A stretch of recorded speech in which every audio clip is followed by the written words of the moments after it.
Penal sin barrera, con Diego Achával, Fernando Tapir Chalis y Jorge Pomiro. Tenemos en línea a nuestro entrevistado principal, que es uno de los periodistas más prestigiosos de Argentina y sin lugar a dudas a quien Diego Armando Maradona eligió, en parte para confiar y darle color a su carrera a través de su libro, más allá de acompañarlo durante gran parte de todo su periplo futbolístico. Así que le damos la bienvenida a Daniel Arcucci a Penal sin Barreras. Soy Diego, buenas tardes, Dani. ¿Cómo están, Diego? ¿Cómo andan? Bien, todo bien. Estás Bueno, acá estamos con los chicos, con Jorge Tapir, y acá está tu amigo Costi, presente, que... No me digas que está Costi. Dani, querido, ¿cómo estás? ¿Qué decís, Daniel? Feliz. Pusimos controles en la entrada, pero los sorteó. Así que, bueno, ya está acá. Qué grande. Mirá, bueno, Costi tiene mucho que ver con esta historia de por qué estoy acá. En realidad hace 33 años y 6 meses, casi exactos. Hoy lo veía porque dentro de un rato tal vez van a ver en mis redes algo que escribí hace un ratito nomás, porque hoy estamos a 26 de octubre y fue un viernes 27 de abril que estuve acá en un lugar donde volví a estar hoy. Aquella vez fue una medianoche, y hoy era el mediodía. Es un lugar que se llama Vía Forchella, y en aquel momento era un lugar peligrosísimo, y al que yo llegué en la medianoche de ese viernes, cuando el domingo Diego tenía que jugar el campeonato decisivo para ganar el segundo Scudetto contra la Lazio, acompañado por quien era el hombre que manejaba esa zona, y por lo tanto no había ningún peligro.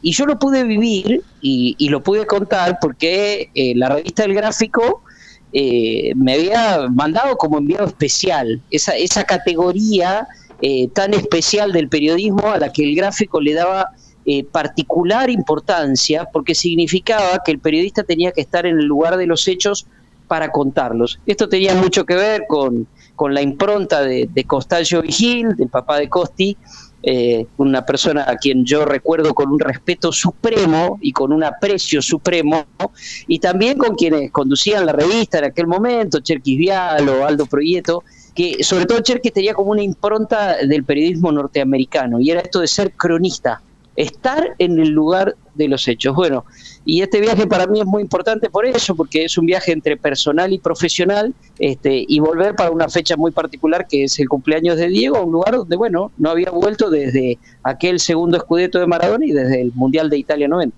Aclaremos, Dani, que nos estás hablando desde Nápoles. Exactamente, estoy en Nápoles, y donde yo estuve fue en Vía Forchella, que era una zona muy peligrosa de Nápoles, y hoy es una zona turística. En Nápoles está reconvertida de una manera maravillosa, y bueno, y vine acá porque el lunes 30 es el cumpleaños de Maradona. Sí. Y lo digo con más énfasis, que es el cumpleaños de Maradona y 63 años, porque acá Maradona está insólitamente vivo, religiosamente vivo. Está presente en cada esquina. Vos para donde mires hay algo de Maradona. Un mural, un muñequito, una pintura, una camiseta. Es algo impresionante. Y me explicaban que después de todo lo que pasó en 2020, eso se profundizó.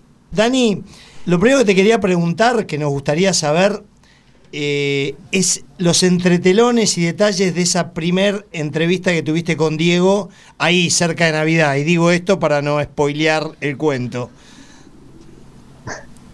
Mira, tiene mucho que ver esta cuestión que decía antes del estilo del gráfico, ¿no? Sí. Porque ellos querían que yo estuviera sí o sí ahí en la Nochebuena, no la Navidad, la Nochebuena, es decir, querían que estuviera el 24 a la noche. Y entonces me mandaron a Ezeiza. Yo era muy pibe, tenía 22 años. 22. Entonces lo ubicaron en el hall, y le digo, ve el gráfico, me dice, te tengo que hacer una nota, me dice, dale, preguntá, como si la nota era, viste, caminando por el hall hasta el auto. Le digo, no, tengo que hacer una nota. Bueno, ¿qué querés hacer? No, tengo que pasar la Nochebuena con vos. Y ahí Diego se volvió loco, como diciendo, ¿qué les pasa a esto? ¿Qué les agarró? Y no, les había agarrado un ataque de periodismo lindo. Entonces me dice, bueno, cuando no, pero empieza a decir, él venía charlando, venía abrazado con don Diego. Y me dice, bueno, llamalo por teléfono. Y yo no tenía el teléfono de Maradona y no era época tampoco de celulares, tenías que llamarlo al teléfono de línea. Me da su teléfono, que para mí ya era un triunfo, y yo, canchero, cuando vuelvo, que estaba esperándome el fotógrafo, que esa es la otra clave, el gráfico trabajaba siempre un equipo de cronista y fotógrafo. No se entendía una entrevista sin fotógrafo y no se entendía una foto sin entrevista. Y bueno, entonces le digo al fotógrafo, tranquilo, lo llamo y esta noche vamos, lo empecé a llamar, lo llamaba hasta de teléfonos públicos. Yo estaba solo, era la época que todavía no estaba soltero, tenía que volver a Puan a pasar Navidad, y yo me había quedado, cuando me pidieron la nota, que me la había pedido Cherkis con su famoso acento, me había dicho, queremos, Arcucci, le vamos a pedir una nota que solo usted y nadie más que usted está en condiciones de hacer, que es lo previo a decir Johannesburg de Cherkis, ¿no? Como hablaba. Y bueno, yo le insistía y todos me decían, no, Maradona está durmiendo. Cada vez que sonaba el teléfono en la casa de Maradona, alguien me atendía y Maradona no estaba, hasta que a las 10 de la noche me atiende una voz de mujer, por el tiempo la identificaría fácilmente, que era la voz de Claudia, ahora mi amiga, y le digo, mirá, cuando me dice que no estaba Maradona por enésima vez, le digo, mirá, yo por esta nota no fui a pasar la Navidad a mi pueblo, a Puan, a 600 kilómetros de acá. Yo por esta nota dejé muchas cosas, por esta nota, por no hacerla, seguramente en el gráfico la voy a pasar mal, pero bueno, ¿qué va a hacer? Y era Claudia, entonces Claudia dice, a ver, espera un poquito, y con la siguiente voz que aparece es la de Maradona, puteándome en todos los idiomas, diciéndome que se daba cuenta que yo estaba pegándole un golpe bajo, y diciéndome una cosa que a mí me quedó para toda la vida, que es, no te voy a dar la nota esta noche, pero vení mañana que te voy a dar la nota más importante de tu vida. Entonces ya no era la Nochebuena, sino la Navidad. Me dijo, venía a las 11 de la mañana a Cantilo, a la casona de la calle Cantilo, ahí en Villa Devoto. Yo al fotógrafo, cuando volví, primero el fotógrafo se alegró porque pasaba la Nochebuena con su familia. Yo la pasé solo y le digo, bueno, mañana a las 8 de la mañana estamos en Villa Devoto. Me dice, ¿pero por qué a las 8 si te dijo a las 11? Le digo, no, porque no podemos llegar tarde.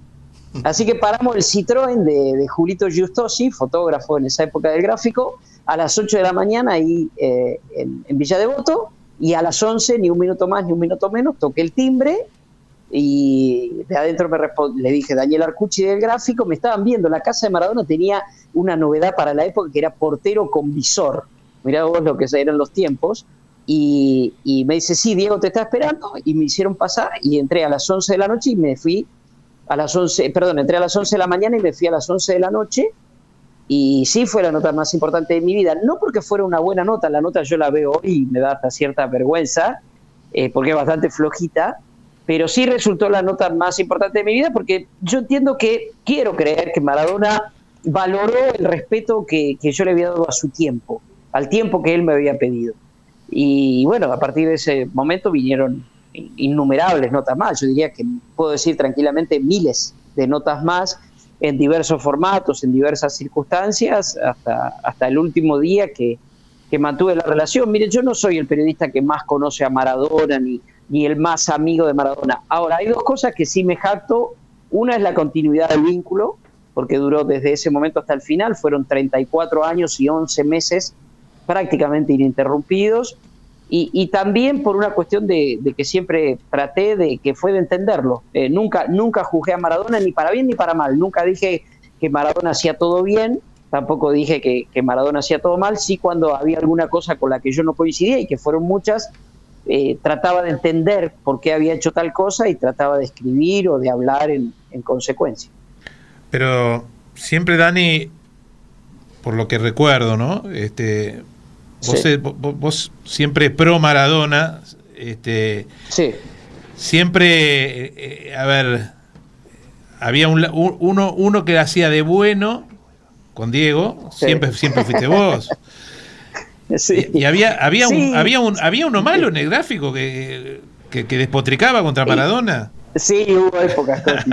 Sí. Mira, yo recuerdo dos momentos clave, son dos momentos clave en ese sentido. Uno es el 91, cuando él vuelve de acá, justamente, que vuelve de Italia, y después del doping positivo en Italia, lo que tiene es el episodio de la calle Franklin, Sí. allá en Buenos Aires, que es cuando lo detienen, y que sí, ahí hubo No, pero no fue pensado, porque, a ver, yo debo decir, y no porque estés vos, Costi, ahí, que Gráfico se portó muy bien conmigo en ese momento, porque me ofrecieron hacer lo que quisiera. O sea, no es que me dijeron, tenés que escribir tal cosa. Sí me avisaron, mira, va a haber una nota que va a ser muy dura, que tenía que ver con una interpretación de lo que había pasado en ese departamento, que yo no estaba de acuerdo, pero me dieron la oportunidad de salirme. Yo en ese ejemplar, se puede buscar en la colección, hay una columna mía tratando de un poco de aplicar esto que les decía recién, de entenderlo. Y después hubo una nota muy dura que provocó un juicio de Diego, que Diego tenía tanto amor por el Gráfico Maradona, que él también me usaba un poquito a mí como vehículo, porque él no hablaba con el Gráfico durante un tiempo, pero las notas salían igual porque yo se las hacía. Yo cuidaba de que nunca pareciera que me daba las notas a mí. Era como un juego, pero sobre todo que tenía que ver, primero que Diego, es cierto, me quería muchísimo, me respetaba muchísimo, pero también que tenía un amor muy profundo. Para él, que lo criticara o que lo elogiara el Gráfico era realmente importante. Ese fue un punto, el del 91. Y el otro está de algún modo vinculado, porque es el del 94. Que es cuando es el doping en la FIFA, y ahí juega un papel también muy importante tu papá, Costi, porque él a mí también me vuelve a decir, yo tenía una historia que era muy distinta, que no la escribo en el ejemplar inicial. El Gráfico hacía muchas ediciones especiales, el Gráfico tenía cosas de avanzada, como era una revista semanal, por ahí sucedían cosas a mitad de semana y el Gráfico salía con una edición especial, y yo recuerdo que el doping sale en la edición común, y luego en la edición especial, que es cuando Argentina después queda eliminada en el partido contra Rumania, en el partido por los octavos de final, sale una nota muy larga mía, que me la publican de punta a punta sin tocarme una letra, donde yo hacía toda una interpretación que era diferente a la interpretación que había salido antes en la revista. Entonces sí, puede ser un poco como decís vos, Costi, que había un bueno y un malo, pero no pensado decir, che, vamos a engañar de esta manera. No, se daban como distintas miradas, y a mí sí me tocaba, si se quiere, llamarle la visión más benévola, como sea, pero yo que después la seguí usando durante todo el tiempo con Diego, porque era muy difícil, porque después, incluso de eso, después del 94, hay muchas situaciones que son muchas malas noticias para Diego, de Diego. Entonces había que manejar eso y de dónde venían, ¿no? Y es una cosa que les digo, llevo un día y medio acá en Nápoles y siento que estoy hace un mes, que hay muchas cosas que voy aprendiendo acá. Acá realmente este concepto de Dios es absolutamente concreto, literal, no es que sea Dios como una persona muy grande, no, es literalmente Dios, y tratan de explicarte el porqué de esa definición, ¿no? Y con el tema del libro, bueno, es el libro, yo soy el Diego de la gente, ¿cómo se da eso? ¿Lo proponés vos? Mira, no, es una parte también que es muy singular, porque ese libro arranca con una producción de una división que tenía torneos, una división muy buena de edición de libros, de trabajos que tenían que ver también con el marketing. Por ahí me ayudás a acordarme cómo era el nombre, Escuadra, se llamaba Escuadra esa división. Uh-huh. Y arranca con Cherkis, Ernesto era el responsable. Al poco tiempo, Ernesto había hecho una serie de entrevistas muy buenas con Diego, pero me llaman para que me sume al equipo de trabajo. Y yo entendí perfectamente, es como aquella vez que Cherky me llamó y me dijo, le vamos a pedir una nota que solo usted y nadie más que usted puede hacer, y yo dije, no, soy un pibe que es el único que enganchan con la nota de la Nochebuena. Cuando me llamaron por el libro, yo entendí también que se trataba de lo siguiente. Diego no tenía mucha paciencia para sentarse a hablar como se debe hablar, las horas que debes dedicarle para armar un libro, y confiaba mucho en que, bueno, lo que no esté ahí, que lo cuente Dani con su memoria y con su archivo, más todas las notas que yo le había hecho, que obviamente pasaron a formar parte del libro. Y así fue como se construyó. Yo siempre digo que esas notas de Ernesto fueron centrales, porque es como si uno imagina un cuerpo humano como la columna vertebral. Después había que agregarle algunos órganos, había que agregarle algunos huesos, y luego hubo un trabajo, si se quiere, Diego siempre tuvo una forma muy particular de hablar, y era que el libro tuviera el idioma de Maradona, que nadie podía ponerse a pensar que que Diego había escrito el libro, obviamente. Nosotros primero éramos absolutos ghostwriters, con esto no iban a salir nuestros nombres. Después Diego pidió que salieran nuestros nombres, pero que el libro fuera como un libro hablado, o sea, que estuviera la voz de Maradona en cada rincón. Entonces, hubo una tarea de reconstrucción, si se quiere, de situaciones vividas por Maradona, de situaciones que eran crónicas, por ahí crónicas incluso del gráfico, que fueron traducidas a la voz de Maradona, con la voz de Maradona, con sus propios dichos, con sus propias palabras. Y así fue que se construyó Yo soy el Diego, que como bien decías, Costi, es el libro, que él lo sintió siempre así, pero fíjate que ese libro es del año 2000. Sí. Pasaron luego 20 años más, y las vidas de Maradona valen el doble que la de cualquiera de nosotros. Sí. Es para hacer, no sé, 3 tomos más de Yo soy el Diego, con esa vida ya del Diego no futbolista, que daba tantos perfiles, ¿no? Tantos matices. ¿Qué cuento o qué era lo que más así te llamaba la atención de Diego? ¿Qué recuerdo tenés de Diego? Que digas, o algo medio confidencial, medio íntimo, que vos te llamaba poderosamente la atención. Mira, hay algo que he contado que es una situación, a ver, si se quiere, personal, que es autorreferencial, pero que a mí me sirve cuando la cuento, no para hablar de mí, que es lo menos importante, sino para hablar de cómo es Maradona, ¿no? ¿Cuál es la personalidad de Maradona? Y sucedió en el 94. En el 94 Argentina arranca con todo, le gana a Grecia, le gana a Nigeria, y había una euforia tremenda que el equipo se encaminaba al título. Vamos al Babson College, que era el lugar de concentración de Argentina, ahí en Boston, y yo me acerco a Marco Franchi, que era en ese momento el representante de Diego, y le digo, mirá, nunca le pedí nada a Diego, nunca le pedí una camiseta, pero esta vez quiero tener una camiseta. Y Marcos me dice, mirá, acá en el bolso tengo una de las del partido contra Nigeria. Y yo mirá lo pretencioso, yo había estado con Marcos y con Diego en el 91, en todo ese episodio que conté antes, y era inimaginable. Él decía, va a jugar el Mundial 94, era inimaginable el 91 que Maradona pudiera jugar el Mundial del 94.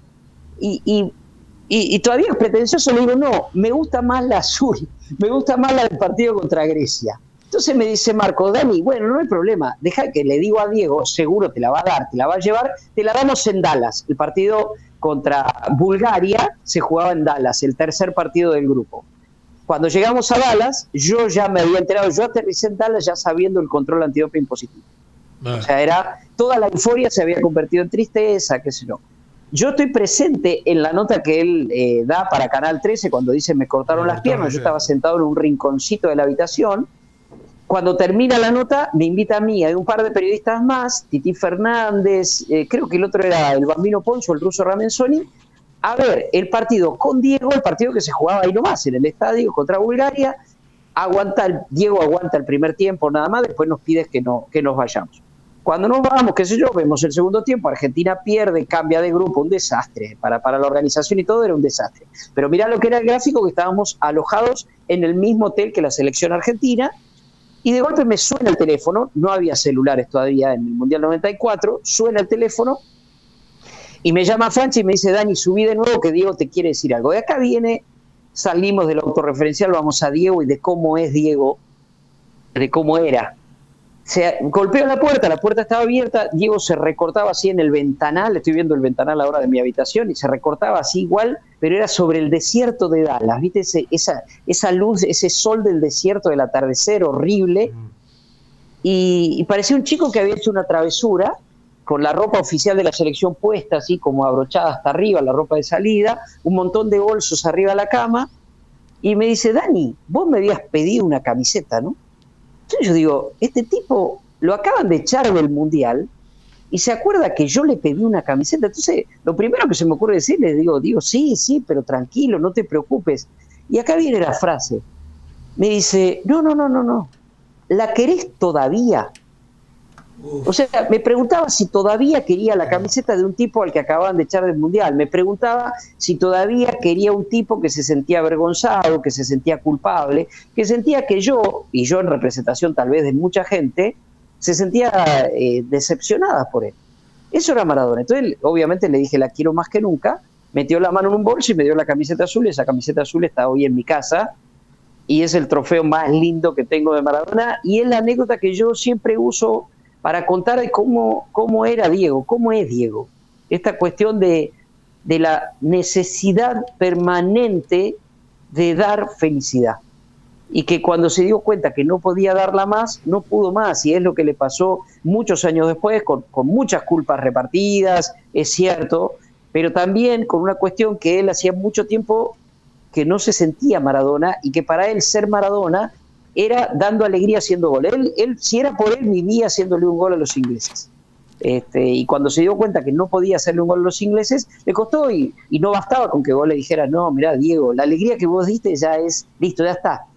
Podés hacer las cagadas que quieras hacer, que la alegría que vos ya diste es demasiada, y sin embargo él no se lo terminaba de creer nunca. Dani, siendo Diego la persona que decía que vos siempre fuiste el periodista que más lo cuidó, y ya que estamos en el 94, ¿pensás que Grondona lo cuidó después de todo el tema del doping? ¿O que le soltó un poquito la mano? Mira, yo creo que con ese caso, ese caso es un descuido.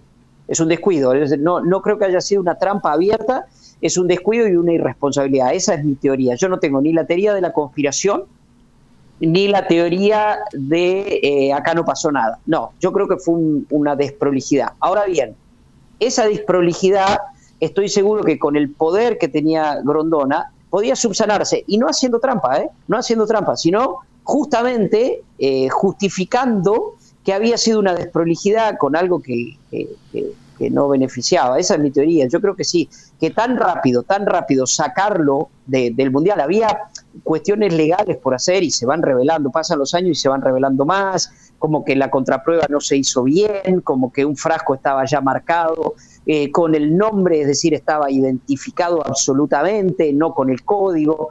Todo esto dicho incluso por médicos absolutamente respetables.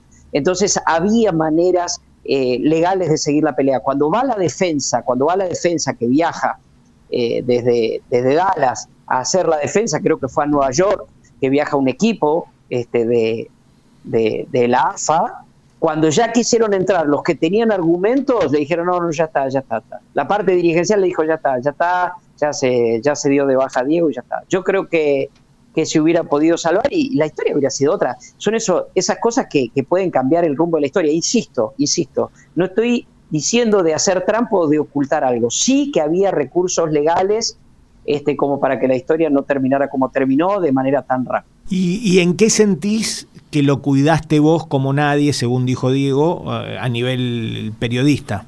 Mirá, como lo dijo él, me deja muy mal parado como periodista, aunque muy bien parado como persona, porque eso fue en el 2018 que me invita a su programa, al programa que hacía para Telesur ahí en Moscú, y Víctor Hugo le ofrece la posibilidad de presentarme porque yo era el invitado de Diego, y Diego dice eso, Dani es el periodista que más me cuidó, y da un ejemplo muy trivial, pero que es que yo le hacía una pregunta, Diego respondía a lo Maradona, seguramente con una bomba, y yo le decía, Diego, ¿te parece decir eso? Se te va a armar un quilombo bárbaro. Esa es la forma en que Diego dijo que yo lo cuidé. Creo que también incluye estas cuestiones desde esa primera vez, de decir, respetar su tiempo, me dijo, no venga hasta el día, venía el día siguiente, y después con los años, cuando por ahí Diego...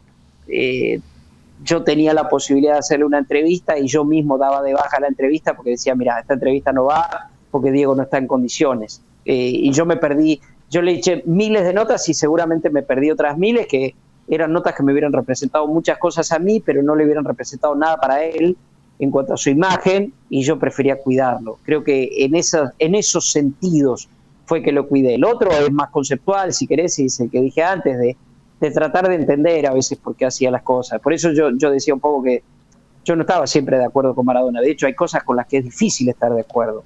Y muchas veces se lo justificaba. El justificarlo muchas veces iba en contra de él. Esta condición del Diego infalible. Diego era maravillosamente falible.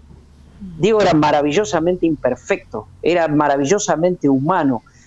humano como nosotros, y que un humano como nosotros pueda hacer las cosas que él hizo y que trascendieron lo estrictamente futbolístico, porque creo que esa es la gran diferencia de Diego con cualquier otro futbolista, que Diego es más que un futbolista, es un ícono cultural.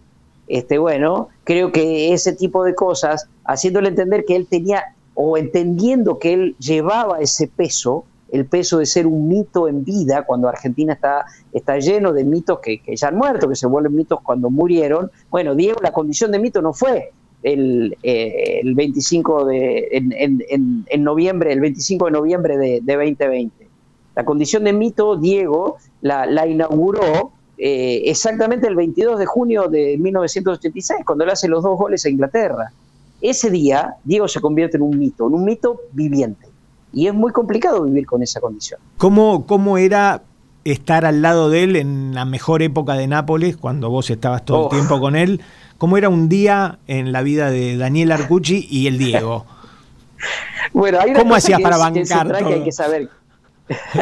Que cuando vos estás cerca de Diego perdés la noción de todo, perdés la noción del tiempo, la noción del espacio, y perdés tu condición de independencia también, o sea, perdés tu individualidad, vos pasás a formar parte de Maradona. Entonces puede pasar que te vayas un día a cubrir un entrenamiento de Boca, te estoy hablando de la segunda época, en el 95, que se estaba peleando con Macri por los premios y qué sé yo, me manda el gráfico, voy. Me ve llegar, digo, me dice, subite a la camioneta, después hablamos. Él habla con el resto de mis colegas, yo adentro de la camioneta. Salimos, en esa época Boca se entrenaba en el Centro de Empleados de Comercio, ahí en Ezeiza, y cuando agarramos la Richieri, en vez de agarrar para Capital, agarramos para Ezeiza. Y yo había salido del gráfico con un bolsito, el bolsito de periodista, ¿viste? La libretita, el grabador, y salimos para Ezeiza. ¿Dónde vamos? No, tranquilo, ahora charlamos, ahora hacemos la nota, entramos a Ezeiza, no entramos a Ezeiza, entramos a la pista, nos paramos al lado de una avioneta, nos subimos a una avioneta y nos vamos a Punta del Este.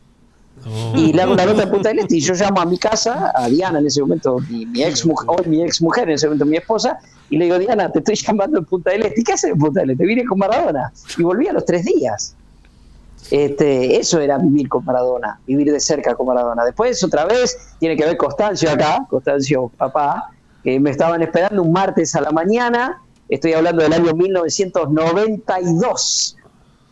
Hace 31 años nada más de eso, que se habían enterado que viajaba Marco Franchi a Europa para negociar el pase de Maradona a algún club europeo, siendo liberado por el Napoli. Se terminaba la descalificación por doping, y bueno, se suponía que iba a Sevilla. Entonces me dice, Daniel, lo estamos esperando. Constancio no me tuteaba.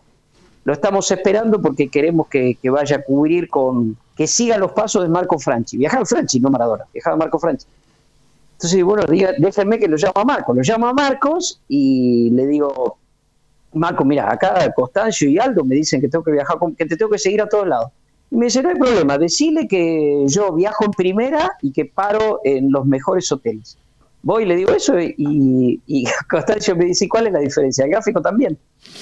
Y entonces viajé en primera clase pegado a Marco Franchi, representante de Maradona, paré en el mejor hotel de Sevilla. De ahí nos fuimos a Barcelona, que se estaban haciendo los Juegos Olímpicos, porque Franchi se reunió con Blatter. De ahí nos fuimos a Marsella y volvimos a Sevilla.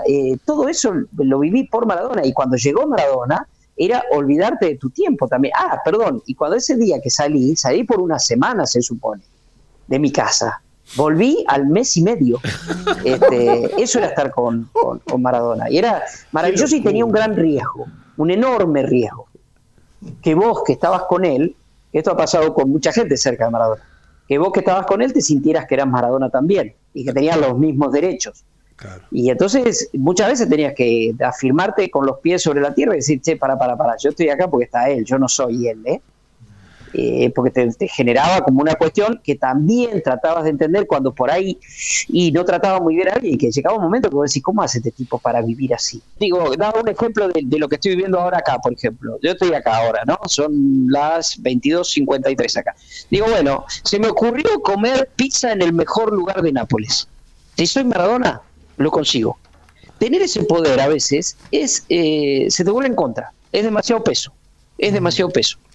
A esto voy. Pero bueno, nada, aprendí muchas de esas cosas viviendo con él. Y si vas vos con una foto con el Diego, te conseguís la pizza. Obvio. Bueno, una vez me salvó, no digo la vida, pero sí de una mala situación. El gráfico me manda a cubrir el Mundial Juvenil del 89 en Arabia Saudita. Nos habían dicho que en Arabia, imagínense lo que era Arabia Saudita en aquel momento, nada que ver con la Arabia Saudita de hoy, abierto al mundo. En aquel momento estaba muy cerrado, el Mundial se hacía, pero... Entonces nos habían dicho, entre muchas cuestiones de costumbres, que los saudíes estaban acostumbrados a que regatees los precios. Argentina no jugaba ni en Jeddah ni en Riad, que son la capital y la ciudad más importante, y jugaba en una pequeña ciudad que se llamaba Taif, con lo cual tenías que ir a la capital, de la capital a ese lugar. Cuando llegamos a ese lugar, que era el interior de Arabia Saudita, empezamos a regatear con los taxistas. Le decimos que sí a uno que nos cobraba $8, éramos 3 periodistas argentinos. Y de golpe se va y viene otro y dice $4, $4. Y yo le digo, vamos con el de 4. Y nos fuimos con el de 4 hasta el hotel. Nosotros nos olvidamos. Al tiempo, la diferencia, yo estaba con 2 periodistas de diarios, el Tano Ferraro de La Nación y Mariano Hamilton de Clarín, que no tenían que mandar fotos. Yo sí tenía que mandar fotos. El gráfico son texto y fotos. Entonces tuve que contratar un fotógrafo y luego ese rollo, les digo a los queridos oyentes que tienen menos de 40 años, 45 años, que en ese momento vos no podías transmitir con un teléfono. Vos tenías que llevar el rollo al aeropuerto para que un pasajero llevara ese rollo a Buenos Aires. El rollo que después se revelaba, si vos querías fotos color. Bueno, yo contraté un fotógrafo, sacó las fotos, los rollos, algunas me las reveló, y tenía que llevarlos después de Taif a una de las ciudades grandes, a Jeddah o a Riad. ¿Cómo hacía? Una era avión, la otra era auto. Entonces en el hotel me dicen, le contratamos un auto. Me contratan un auto, yo paradito ahí con un sobre naranja del gráfico. ¿Te acordás, Costi? Sí, los sobres naranja del gráfico de envío, un sobre de cartón, metidos todos los rollos adentro, y qué sé yo, las fotos. Cuando llega el auto, arrancamos y apenas salimos, me pregunta si yo era musulmán o cristiano. Le digo, cristiano. Me dice, entonces no podemos tomar el camino de la Meca, porque el camino entre Taif y Jeddah pasaba por la Meca. Entonces sale de la autopista y nos empezamos a meter por caminos internos. Y en el momento en que entramos en los caminos internos, me empieza a mirar así y me dice, yo lo reconozco, me dice. Era el tipo al que lo había dejado plantado porque me cobraba $8. De los $8. Estoy muerto. Sí, yo le digo, estoy muerto. Y empecé a hablar inglés como no hablo y como no hablé nunca en mi vida, y sacaba cosas, y tenía una agenda que decía el gráfico grandote, y del lado del plástico transparente de adentro tenía una foto firmada por Maradona, una de esas fotos que Diego tenía, que eran fotos en serie, eran fotos que en realidad él tenía a mano y que las regalaba, ya firmadas por él, por su familia, por un montón de gente, pero bueno, tenía su firma. Cuando ve la foto, el tipo me dice, Maradona. Le digo, sí, Maradona, my friend, Maradona is my friend. Entonces saco la foto y se la doy. Para el tipo fue la transformación. Me destrabó las puertas, volvimos a la autopista y él mismo en persona se encargó de entregar el sobre en la aerolínea para que Daniel Raimond, ¿te acordás de Daniel Raimond, Costi, corresponsal en París, recibiera ese material que llegó perfecto, y es una nota que hoy está publicada en el gráfico? Les estoy hablando del 1989. Así que conocer a Maradona alguna vez me salvó la vida. Qué grande. Dani, nos quedan 2 minutos porque, bueno, acá tenemos que entregar a las 6, una pena, pues habíamos tomado un envión, estaba buenísima la nota. Y bueno, como en primer lugar decirte que nuestro auspiciante, Club Náutico Buchardo, cuando estés de retorno, te regala una comida para 2 personas. Así que después, allí estaré. Después te pasamos las coordenadas. Y la última, bien cortita, tu ranking era en los top 5 de fútbol argentino, Maradona, y lo tenías a Kempes, sí. Ya se coló lío, ¿no? Sí. Ahí en el segundo puesto. Sí. Sí, seguro, sí. Era Maradona, Kempes, Pasarela, Filiol, ¿eh? Ahí está. Yo creo que sí, que son Leo está allí arriba por todo lo que representa. Obviamente Diego, para mí, por todo esto que he contado, es alguien especial, y después Pasarela y Filiol, seguro. Ahí está el ranking de los 5. Bueno, Dani, un placer. Gracias, Costi, por la gestión, por la nota, la gestión. Gracias. Y gracias a vos por atendernos desde Nápoles. Y que disfrutes ahora la noche napolitana, ¿eh? Sí. Un placer, realmente un placer. Una pena que se corta, perdón que a veces hablo largo, pero como se escribían las notas del gráfico, que eran largas y espero que les haya servido. Para mí un placer y escucharlo a Costi, por supuesto, un placer más grande todavía y recordar al gran Costanzo. Un abrazo grande para todos. Gracias, Dani, un abrazo enorme. Penal sin barrera, una propuesta diferente con Diego Achával, Fernando Tapir Chalis y Jorge Pomiro.